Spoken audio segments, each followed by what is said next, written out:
welcome.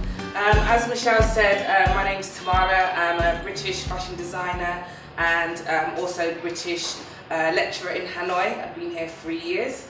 And I'm just going to go through my life and the journey I took to get to fashion.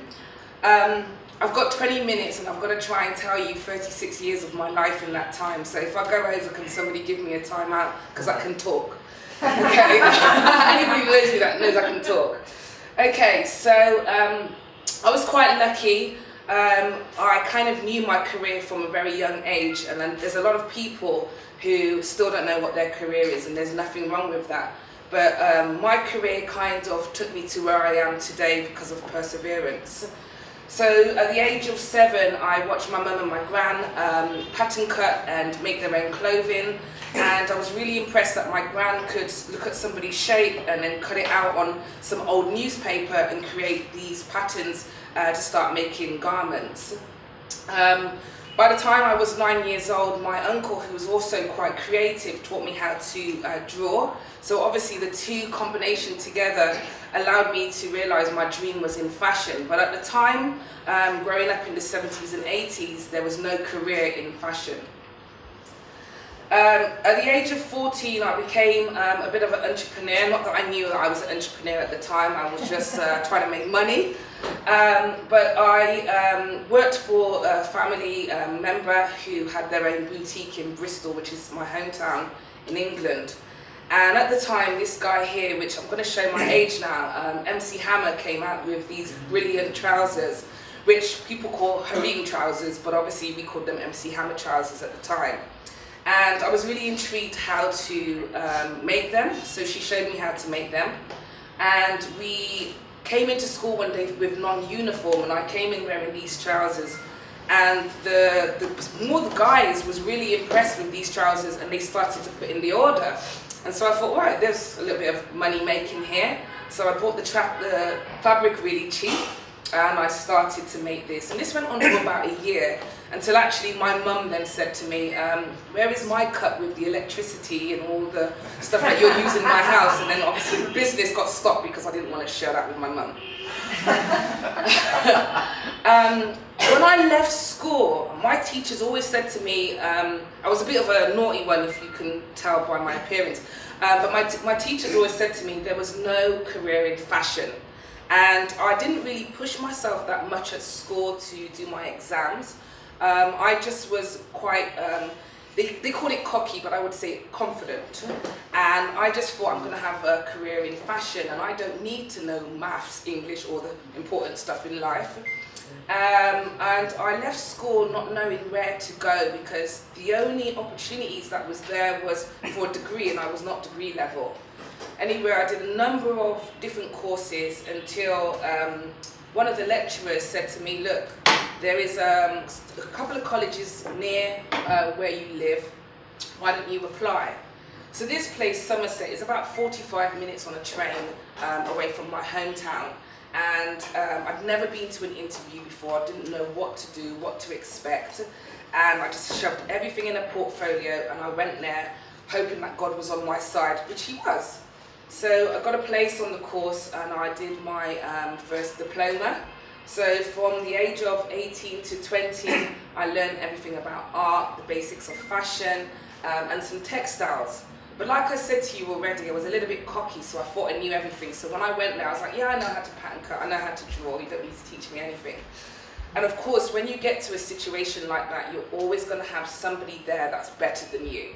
And so I started to see how the others around me was developing their work and really getting on, and actually I wasn't as great as I thought.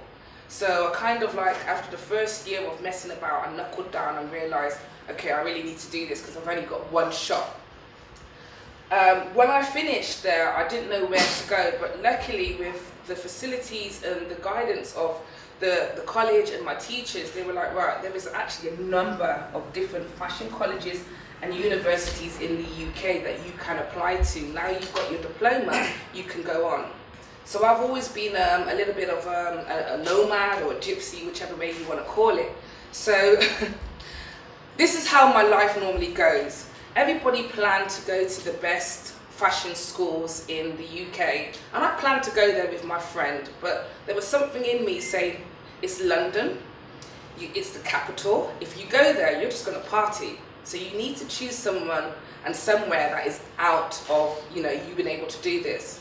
And no word of a lie, I literally closed my eyes, opened the map of all the fashion colleges and universities, and I literally just picked like this.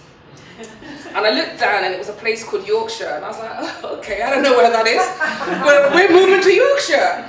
So I applied, I had an interview. The lady said to me, why should we give you a place on this course? And I said, because I'm the best, like you do in an interview. I've grown up a lot since then, trust me. If you'd have known me then, you wouldn't want me to stand up and speak to you now. So 20 years old, I packed up my stuff and I moved to Yorkshire, and I went on to do a higher national diploma. So like I said to you, I didn't do very well at school, so I had to kind of go backwards to go forwards. Had I have done well, I would have been able to get straight onto the degree program after my diploma. But actually, this isn't a bad thing, and a lot of the times when we do things in life, we eat ourselves up because we feel like, oh, you know, why is it taking so long? Why is other people achieving? And actually, I needed this. I needed this to develop my skills and develop myself. So at the age of 20, like I said, I moved to Yorkshire. I did a 2-year higher national diploma course, and because of that, that got me straight into my second year of my degree. By this time, I'd grown up and I'd matured, and I kind of knew where I wanted to go in life. Still, after education, don't know where I want to go, but I know that my next step is staying in education because that's safe. So I took my degree. I ventured into menswear for the first time. I did some unconventional work, so I didn't want to use normal models. So in the fashion industry, in the UK, you would do a size 10 to a size 12 for women, and then you would do a 38 chest for a man. I chose the local rugby team, which 44-inch chest. Anybody know inches will know that's a really big chest. So not only did I do menswear for the first time, and then I wanted to do the rugby team, but then I did leather as well. And I don't know how many people in this room know anything about fashion, but them three together don't really go well in one collection. But we did it. And using my mum's bank balance, we got all the leather. And luckily, because I used the local rugby team and because they were coming up in the world, they had a lot of press. So I had Sky TV, I had all the local TV, I had newspapers all wanting to interview us. And this took me to Graduate Fashion Week. So again, I don't know how many of you is from the fashion background, but that's a really big deal in the UK. You only get hand selected from your group of peers. And for 30 of us, there was only 12 of us going. And so that was your dream. You worked really hard to try and get your collection on the runway. And I was handpicked to do that. So off I went with my 7 strapping rugby men to London. And we took part in that. And I had so much press, I thought, I've made it. This is my dream. I am going to become the famous fashion designer because everybody wanted to interview me, everybody wanted to know me. No. I left in 1997, so yes, I'm going to show my age. And for 10 years, I didn't do anything in fashion. And this is where the sad part of it comes. When you are at college or university, what a lot of teachers, lecturers do not tell you about is there is so much other people, other competition out there that you are going to struggle, especially in something as big as the fashion industry. So what they do is they boost you up to say, yeah, go to college, get these qualifications, get a degree, because you're going to be able to do whatever you want. I'm a lecturer, I never say this to my students because I know how that feels when you leave university and actually you're struggling to get a job. So when I left, is anybody familiar with TGI Fridays? Okay, so TGI Fridays, American restaurant. I left in June at my university, and in July I started working for TGI Fridays as a door host. That was my new career. I went then and I went on to do waitressing, bar work, whatever. My main job was to now focus on trying to be a manager. So I forgot all about fashion, and I thought, well, let's go to the next step. I stayed there for 4.5 years before I realised this is not what I want to do. You know, I've just spent 6 years of my life doing a fashion career, and now I'm working in a restaurant. The week they gave me my floor management position, which I've been working so hard for over a year, I quit. I went to work for H&M. I became a ladies manager. I then went on to become children's manager. I realised that's not for me. Back at home, we have a lot of TV programs about interior designs and being real estate people, and everything looks fabulous and glamorous. So I watched these TV programs, and I decided I'm going to become a estate agent because they make it look so lovely. So I went into real estate for a year. That's not glamorous at all. I struggled, and I then seen a position in the local paper about becoming a freelance interior stylist. So anybody who's ever gone into an interior shop and you walk in and it looks all lovely, you think that's the place I want to live, or the bed is nice, it looks like it's your perfect home, I'm the person that did the stylist behind that. So, you know, that was quite fun, running up and down the UK, working for different real estate agents and clients to create these lovely rooms. But again, wasn't fashion. I then did a little bit of TV work, which then they couldn't hold my position. And when I came out, I was unemployed. And I struggled. I was like, this is not what I planned to do in my life. And actually, after I left university, I hadn't planned anything.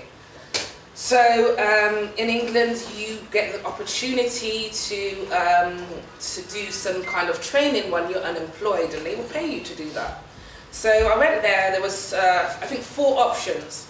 Teaching, chef, some kind of sports coach, because I look like sports, and something else I can't even remember.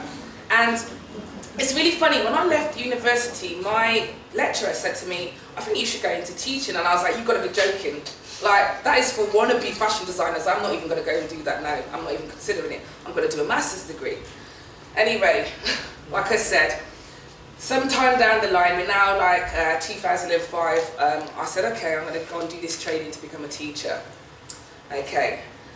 Within 2 months of me doing that, there was a job come up at a local fashion school, and they wanted a fashion technician. So I said, okay, I'll go and do that. A lady within the first month I started fell sick. They said, Tamara, we realised you've got a teaching qualification. Do you want to do some teaching? Okay, all right, I'll do that. So I was a technician, I was doing some teaching, and I was like, I kind of like this. I like the response I was getting from people. I was helping people fulfill their career, what I couldn't do. I thought mine had already finished now. I'm going to be a teacher, so I'm going to help people to become a fashion designer and do what I couldn't do. So I did that. That led me on to teaching in university, so on, so on. So I only had a degree. When you go to work in a university, they expect you to have a higher qualification. So they said, right, if you want to continue teaching here, you have to do a master's degree. So I was like, okay, cool. It was paid for. So up until now, I've not paid for any of my education. I've been really lucky. And that's a big thing. If anybody has to pay for their education, you know how expensive it is. So I was like, okay, so they paid for me to do my master's degree. So I was now a student again. So, like I said, some years, I finished my university degree in '99. So now we're, I think, 2007. And I'm doing this master's degree, and I've become a student again, and opportunities arise. You're a student, which means that you can now apply to do this, that, and the other. So I was like, okay, cool. So I think I'm about 32 now. I think it's 2009. I can't do maths very well, sorry. It was a business setup. So it was a bit like, do you guys have Dragon's Den here? Okay, so Dragon's Den in the UK is a panel of 4 investors, quite famous investors, and you have to go and pitch in front of them about what you want for them to invest in you. So this business setup, I had to do that. You know how much I can talk, but there's some times where you can't really talk all the time, you've got to show your talent. Anyway, so I go there and I'm wearing one of my products, and these people are sat there hard-faced. I'm getting nervous. The older you get more nervous, is right, you lose your confidence. And they're saying to me, okay, pitch to us what you want. And anyway, I'm talking, and they say, okay, so what's your product about?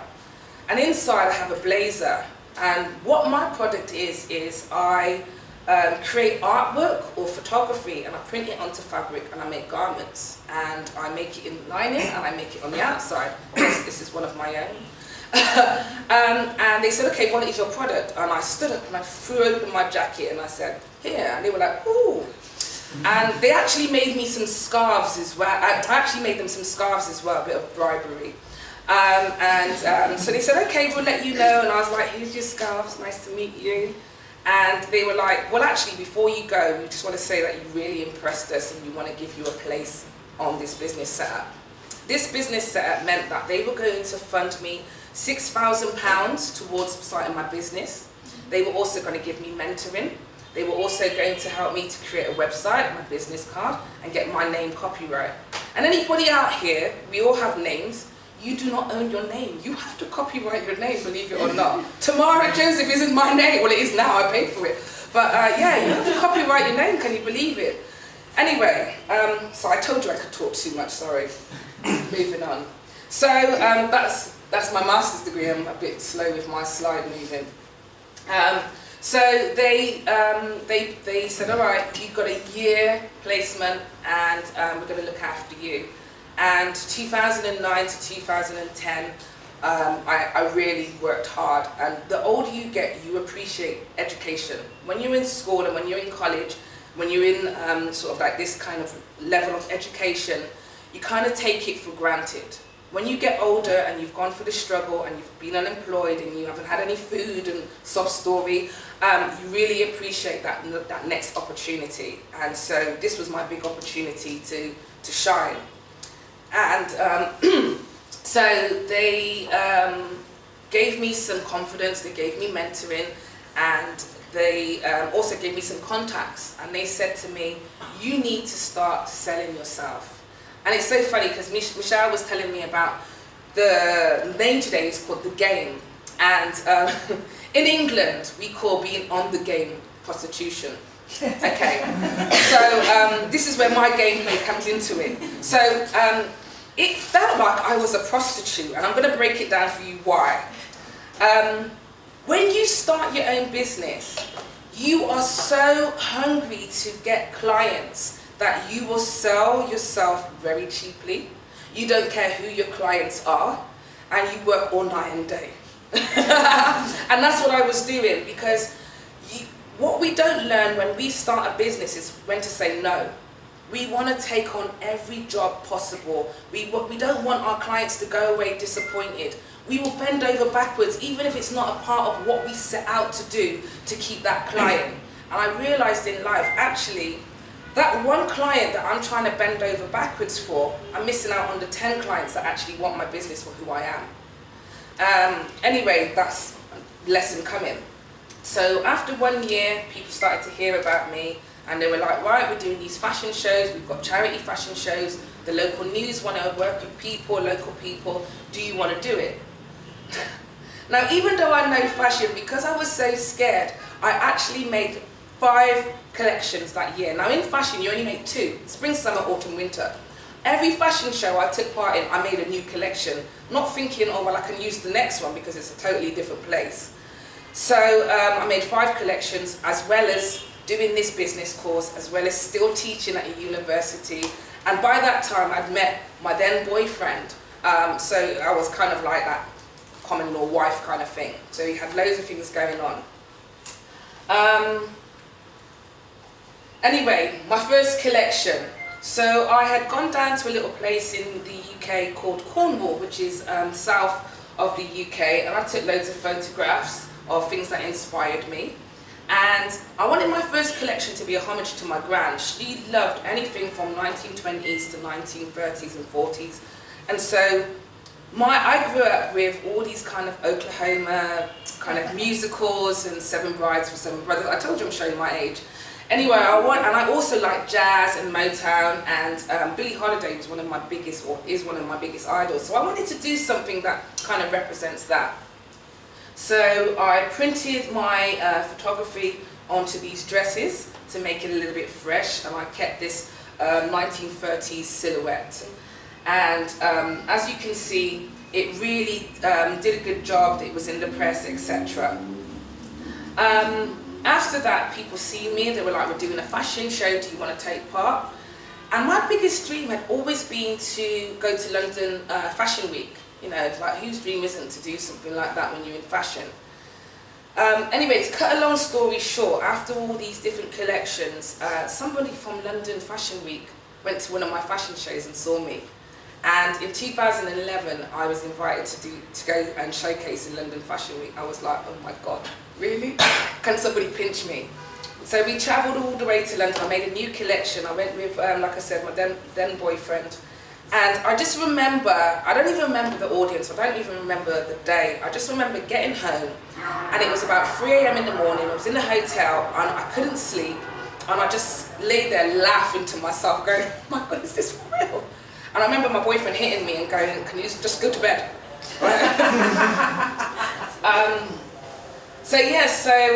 My business started as Catalyst by Tamara Joseph. And Catalyst, I have a number of different businesses now, but Catalyst was the bespoke wear.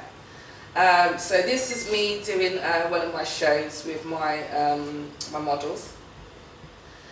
And I then went to, we have a clothes show live, which is a big exhibition in the UK. Really good designers get to go there and sell their stuff.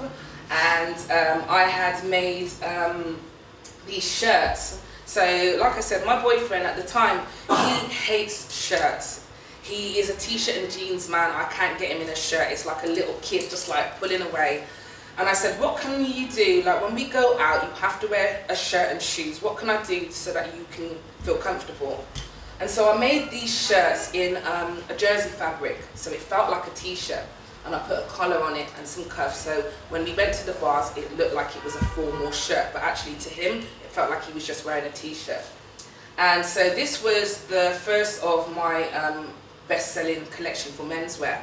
And I printed different fabrics on here to match with the women's wear as well. And I sold that at the Clothes Show Live. What I missed out on, 2011, I became a program leader, which is a big deal in the teaching world. When you can run your own program and teach it your own way. So my teaching career also boosted at the same time as my my fashion collection. And I've never wanted to work on just my fashion collection. I felt a little bit too scared because teaching is my bread and butter. So when all else fails, at least I've got that to go back on. So I work 24 hours a day, literally. When I was in England, I would live off 4 hours sleep. I mean, Hanoi is not really that much different, but yeah. Anyway, at the Clothes Show Live, I keep swapping, sorry. These guys here were actually the runners-up in the X Factor in the UK. And they were at one of these shows that I went to, and I got speaking. They'd just done a performance. They had all these little girlies around them. And I just thought, well, I'm going to go up to them and see if they want to come over to my stall and have a look at my collection. So I went over all cocky, cockiness came back. Do you guys want to have a look? I'll give you 50% discount. There's the prostitution side of me again. 50% discount if you want. What is really good as well is when you've got a business, what I learned when I was on my business setup is not everything people have to pay for. Sometimes you can give things for free if you're going to get something in return that's going to help you. So don't think you have to put a price on everything. You don't have to have that price tag. In my head, I felt if they wore this, then they get that kind of like exposure, then they mention my name, then I get that exposure, then I get the money that way. So it works both ways. Anyway, it's a good thing I called them. They came over, they bought quite a lot of stuff. And that same year, they hit New York. And this is their front cover of their album with my shirts. And there was credit on the back of their album, which again got me a lot of business. So I was really happy about that. So yeah, so like I said, 2011, I became program leader. I did London Fashion Week, living the dream. didn't think of any more dreams. I just thought, yeah, I've made it, success. I also then got invited to African Fashion Week. Can you believe it? I mean, I didn't even think I was going to be doing any other fashion week, but yes. So they saw my stuff and they said, like, we're really impressed with what you do. We'd like you to come to African Fashion Week. I was like, okay. So what I did is, again, keeping my identity, I took photographs of all around Europe, my travels around Europe, and I created the African silhouette. So it was kind of like that east-west kind of thing. And if you look closely, the middle one is actually of the Eiffel Tower. The inside, this second one here is the inside of the Eiffel Tower. So again, I tell you, I talk for England, but I've got to tell you the story behind it. So I'm in Paris with my students. We're at the Eiffel Tower, and we have an evacuation bomb scare on the Eiffel Tower. So we all have to come down the stairs. Everybody's rushing down, panicking. I've got my camera because I'm thinking, that's a really good proof. As you do. So this is the inside of the Eiffel Tower, and this one here, the girders, the actual Eiffel Tower. And this one is the London Eye. So it's the cage of the London Eye. So you can see all my different prints. So like I said, I try and keep my identity, and that's one really important thing about business. Do not lose your identity. After that, the very first picture you saw of my first collection was a company called West Midlands Design Awards, and for 3 years I've been taking part in that to try and win. And in 2012 I created this new collection, and I was invited to Maryland. I went to do a competition and I didn't get it, but the judge from Maryland, USA, saw my stuff and she was like, I'm really impressed. Do you want to come to America? I was like, why not? You know, I've done London, I've done Africa, why not America?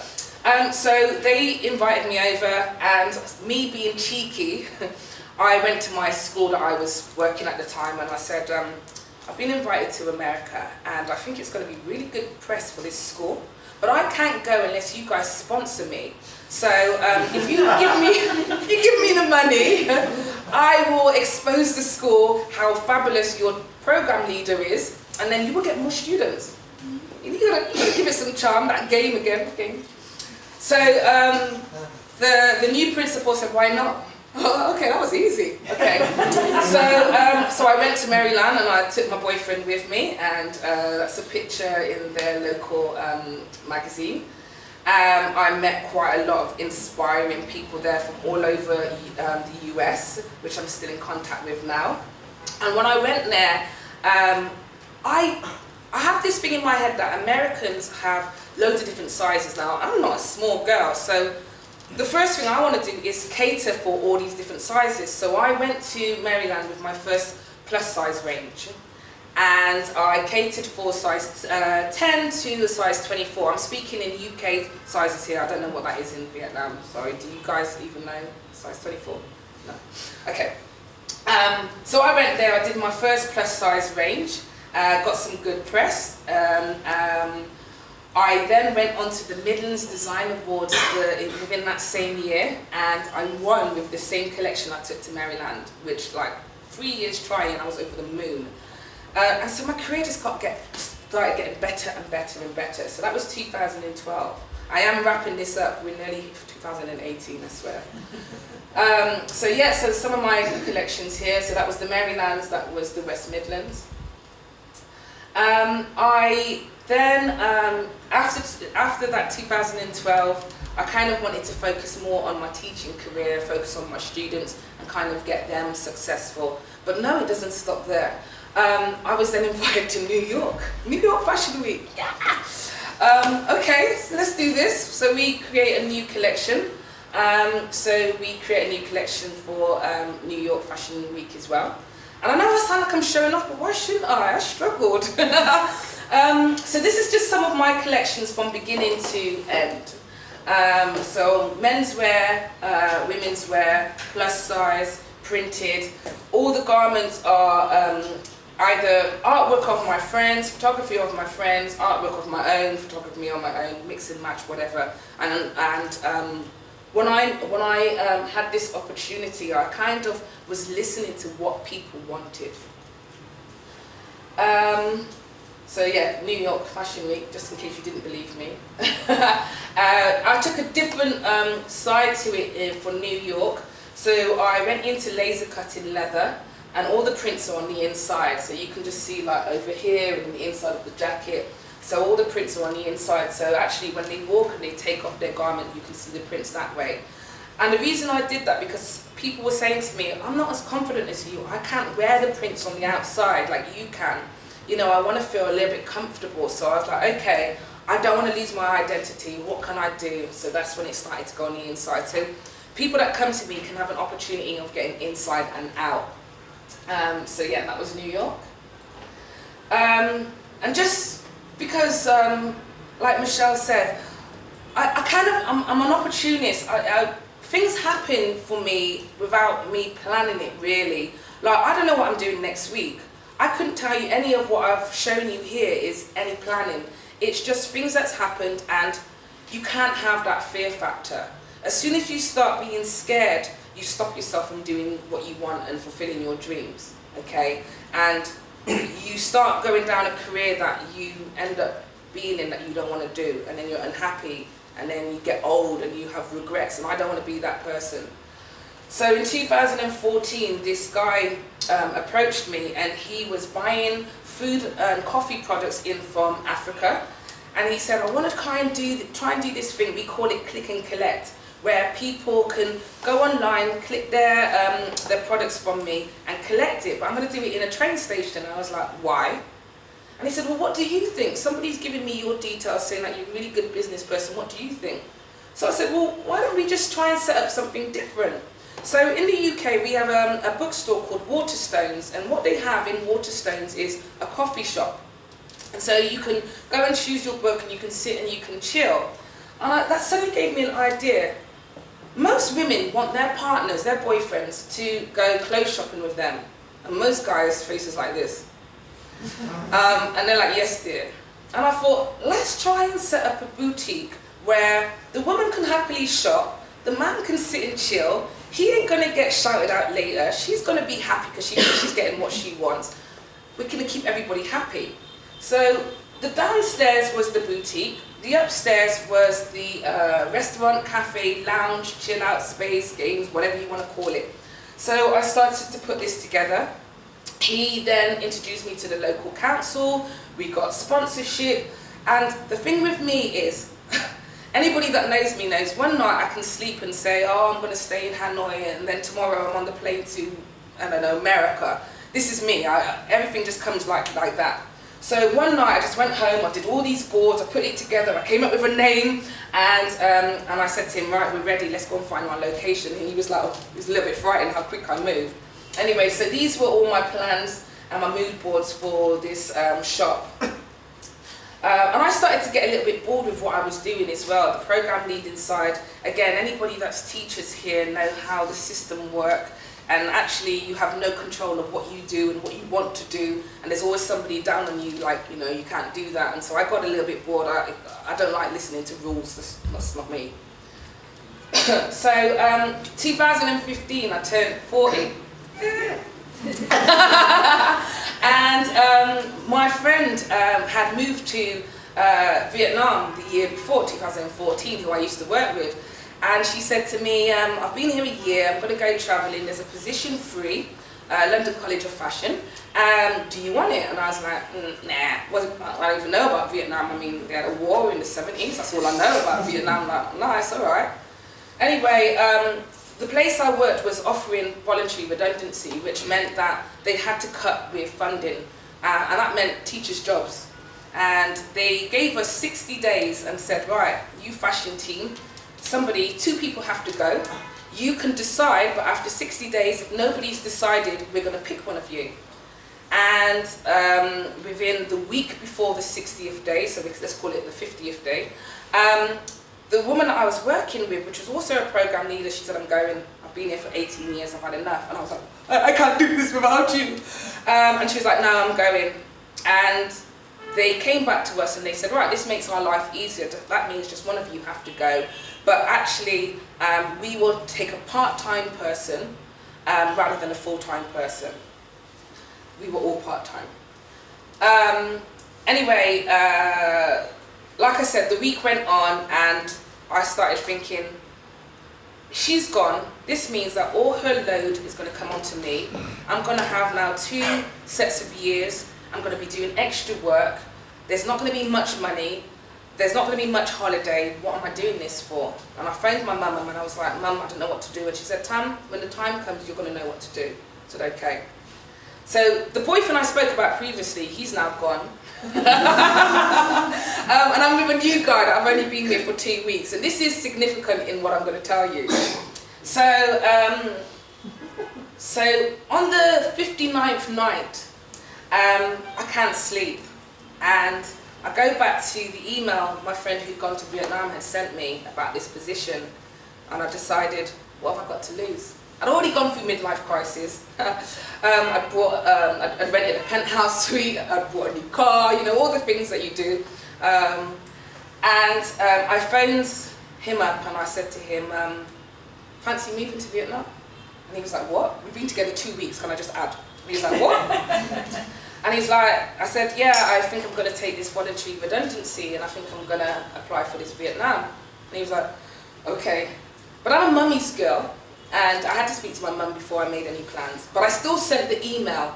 And I didn't realise the time delay in Vietnam compared to the UK. So the 3 a.m. in the morning, that means that that manager in that place has received my email. So I send the email to her.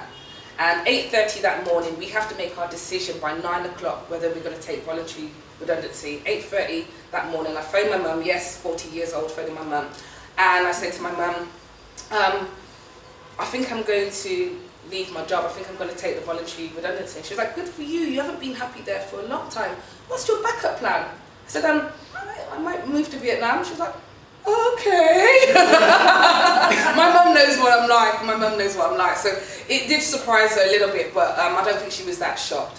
So yeah, 2015, I packed up. Sorry, I jumped. So I go into work and I go to the HR department. I said, can you tell me a little bit about this voluntary redundancy? How much will I get? I've only been at the place 4 years, so it's not going to be that great. And she says, oh, you get this much, which was actually triple than what I thought. I was like, oh, okay, try and play calm. And I said, well, on that note, I'm going to take voluntary redundancy. And her face literally went white. She thought that I was going to be the saviour. These people had left. Tamara was going to stay here. She's going to run everything and everything's going to be cool. So they thought they had a safe game. But you can never rely on me because, well, you can rely on me, but not in that way. I will always change my mind. Anyway, so they said, oh, we have to confirm this first. We don't know if you're going to be allowed. And I was like, okay. But either way, I'm going. So 11 o'clock, they get back to me, okay, we accept your voluntary redundancy. 11:30, I get a phone call from London College of Fashion. Oh, we've received your email, we're really impressed. We want to give you a Skype interview on Wednesday. This was the Monday. On Wednesday, I was like, okay. I had a week to pack my stuff up from the place I was working. I have my Skype interview on the Wednesday. And she says to me, okay, yeah, we're really impressed with you. Da, da, da. And she's talking like, have I got the job? Have I got the job? You guys in Vietnam, you are so like poker face. I stayed there on the Skype for about 45 minutes. In England, they would say to you, we're pleased to let you know you got the job. No, she never said any of that. 45 minutes, I'm still looking at her, have I got the job? And everything she's saying is, I've got the job, but she hasn't physically told me I got the job. So I'm like, okay, is it safe to say I got the job? Oh yeah, you got the job. Oh, okay, cool. Okay. So, within 3 days, I become unemployed with a bunch of money to go to Vietnam. This is cool, right? So I now have 6 weeks to pack up my life and move to Vietnam. And my life is a bit like my mouth, it's full of shit. Can I say that on camera? Sorry. So I don't know if I'm going to like Vietnam. I don't know nothing about Vietnam. And I don't want to go and research Vietnam because everybody's already trying to put me off. Oh, they do this, they do that, they eat this. I don't care what you think, I'm going. So 6 weeks, I put everything in storage. My life is in like 100 square foot storage. And I fly to Vietnam with the boyfriend. He said, yeah, he's going to come. I wish he didn't, but that's a whole different story. So we moved to Vietnam 2015, and I work for London College of Fashion. And I meet some lovely people. Camilla is one of my students, meet some lovely people, really inspiring. And Vietnam, everybody says to me, what's the difference between UK students and Vietnam students? Nothing. If they don't want to work, they're not going to work. If they want to work, they're going to work. There's nothing, no different. You want to kick their ass, you want to pat them on the back, you want to cuddle them when they cry. There's no difference. Like, the only difference is they sing ciao and hello. So that's me on my first year with London College of Fashion. My students thought I was cool, they didn't believe my age, they want me to come party with them, which I did. But don't tell London College of Fashion I went partying with them. Anyway, we go for a meal, we go partying. And 2016, so the year later, I had put all my career to one side. I just thought I'm going to focus on Vietnam and teaching. And then I met this really lovely woman in Emporium called Ali. And I'm in there all the time for fabrics, and I says, Ali, I see all these clothing that you've got, do you sell? And she said, yeah. So I said, okay, I'm interested in selling. So she said, okay, here's my card, I'll let you know. So I said, okay, no problem. By the end of 2016, I'm with a few agents, and I get an email saying, oh, Tamara, Topshop, everybody knows Topshop, right? Yeah.